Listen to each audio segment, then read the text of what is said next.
হয়। তারপর আমরা প্লেগ্রাউন্ডে সিন দেখি যেখানে তাও ফ্রেন্ডের সাথে ফুটবল খেলছিল। তো সেখানে হানপে রাগে স্লো মোশনে যাচ্ছিল। সে যাওয়ার সময় ভুল করে একটি মেয়ের আইসক্রিম ফেলে দেয়। তাও যখন হানপেকে দেখে বলে, আরে তুমি তো সেই নিউ স্টুডেন্ট যাকে প্রথম দেখে আমি মন দিয়ে দিয়েছি। তো হানপে রিপ্লাই দেয়, আমি তো তোমাকে মন দিতে এসেছি। তাও খুশি হয়ে বলে, তুমি সত্যি আমার মতন হ্যান্ডসাম ছেলের গার্লফ্রেন্ড হবে। হানপে তাওকে আইস ক্লোজ করতে বলে। তাও এর মনে হয় হানপে তাকে কিস করবে, কিন্তু হানফের মাইন্ডে অন্য কিছু চলছিল। তখন হানফে হঠাৎ করে তাওয়ের প্যান্ট নিচে করে দেয়। এটা দেখে সবাই তাওয়ের ওপরে হাসতে থাকে আর তারা জোরে জোরে তাওকে নিয়ে কথা বলছিল সে কতটা খারাপ। তাওয়ের ফ্রেন্ড তাড়াতাড়ি করে তাওয়ের প্যান্ট ওপরে করে দেয়। তারপর তারা তিনজনে ওরা দুজনকে ধরতে চায়। তো জিনহাও এইসব দেখে হাসছিল। হানফে জিনহাওয়ের হাত ধরে দৌড়াতে থাকে আর এইসব করে হানফের অনেক ভালো ফিল হচ্ছিল। জিনহাও হানফেকে দেখে বলছিল, আমাকে হানফে শিখিয়েছে জীবনটাও অতটাও খারাপ নয়, বরং তাকে আরো সুন্দর করা যায়। সিন কাট হয়। তারপর দেখি জিনহাও হানফের কাছে আসে কারণ তারা দুজন সেম বাস স্টপে স্কুলে যায়। অ্যাকচুয়ালি জিনহাও হানফেকে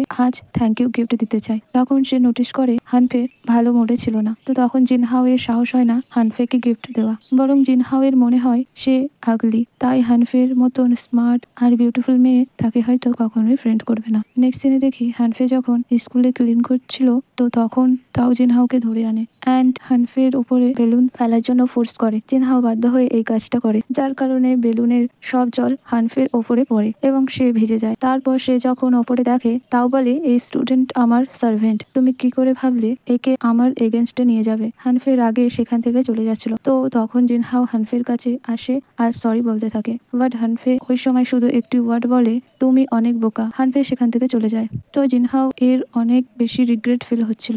জিনহাও বলে এটা ছিল লাস্ট টাইম হানফের সাথে কথা বলার। এই দিন পর থেকে সে আর স্কুলে আসেনি। অনেক দিন কেটে যায়। আমি যখন স্কুলে ফাইনাল এক্সামের জন্য ট্যাক্সি করে যাচ্ছিলাম তখন আমি হানফেকে দেখি। আমি হানফের কাছে যাই। হানফে বলে, তুমি প্লিজ আমাকে হসপিটালে ড্রপ করতে পারো। জিনহাও টেনশন করে বলে, তুমি কি উইক ফিল করছো? তো সে বলে, না, আমি শুধু সেখানে যেতে চাই। জিনহাও তাকে হসপিটালে ড্রপ করতে চাইলে তখন ড্রাইভার বলে, তুমি এক্সামের জন্য লেট করছো। তখন হানফে মনে পড়ে আজ ফাইনাল এক্সাম, তাই সে জিনহাওকে চলে যেতে বলে এক্সাম দেওয়ার জন্য। তারপর দেখি হানফে কান্না করতে করতে সেখান থেকে চলে যাচ্ছিল, যেটা দেখে জিনহাওয়ের ভালো লাগছিল না আর না সে কিছু বুঝতে পারছিল। এরকম ভাবে 3 দিন কেটে যায় অ্যান্ড হানফে আজও স্কুলে আসেনি। তখন একটি মেয়ে এসে বলে হানফে মারা গেছে। এই কথা শুনে সবাই শকড হয়ে বলে, তুমি এটা কি বলছো?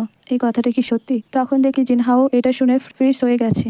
ওই মেয়ে বলে, এটা সত্যি, কারণ আমি টিচার অফিসের বাইরে থেকে টিচারদের কথা শুনেছি আর তারাও অনেক বেশি শকড ছিল। জিনহাও হানফের মৃত্যুর কারণে হ্যালোসিলেশন দেখছিল আর সে রাগে পেন দিয়ে খাতায় কাটাকুটি করছিল আর অনেক বেশি কান্না করছিল। তারপর সে বলে যে মেয়েটা তাকে সবসময় সুসাইড করা থেকে আটকাতো আর জীবনে এগিয়ে যেতে বলতো, বাট এখন ও আর নেই। জিনহাও আবারও কান্না করতে থাকে বিকজ সে যাকে ওয়ান সাইড লাভ করতো এখন সে তাকে ছেড়ে চলে গেছে। জিনহাও বলে, হানফে চলে যাওয়ার পর থেকে আমার লাইফ আবারও আগের মতন হয়ে গেছিল, বাট আমি হার মানিনি। মানে সে নিজেকে বাঁচিয়ে রেখেছে বুলি বয়ের হাত থেকে। তখন সে বলে, হানফে আমাকে বলেছিল তুমি কখনো সুসাইড করবে না। সিন প্রেজেন্ট আসে।